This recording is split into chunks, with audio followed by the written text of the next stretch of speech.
Forever was an interesting one for me. Forever's a song that came from a personal place. Forever is one of the biggest mysteries in my book.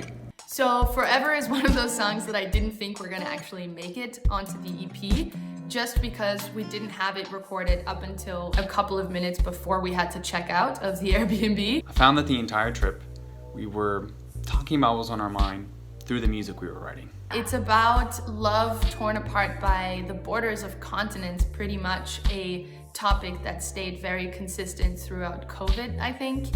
A couple having to be distant from each other involuntarily, something that I'm sure a lot of us have gone through in the past year. You see someone that you share a life with cut all the ties to a place, but makes you kind of nervous.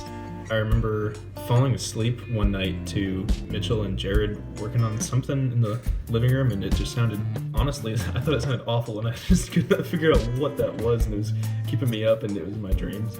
But then I woke up to the song that they had written. It was one of the coolest things I've ever heard. It started really late. Jared had this little chord progression he ran past us, and Michael and I got rolling on writing lyrics. Before the trip, I'd just been introduced to a song by Madonna, Don't Tell Me.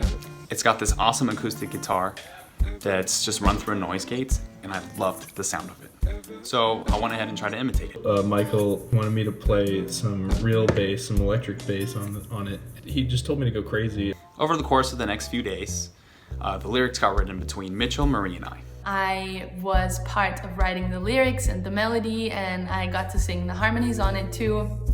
My singular contribution to that track was the synth that kind of goes on in the verses and sometimes the pre-choruses or chorus. We recorded it, and all the while this was happening, Jared's sitting in an armchair, passed out, sleeping. And so there was this very funny moment where I said, hey, you want me to lay down this synth part? I one-taked it, and before Michael could thank me, I was already back asleep in the chair.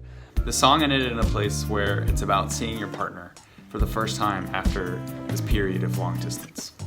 We tried to kind of lighten the topic a little bit with a groovy sound. If you are happy this song exists, just know that it cost us all of our sleep the final night of our isolation, so hope it was worth it.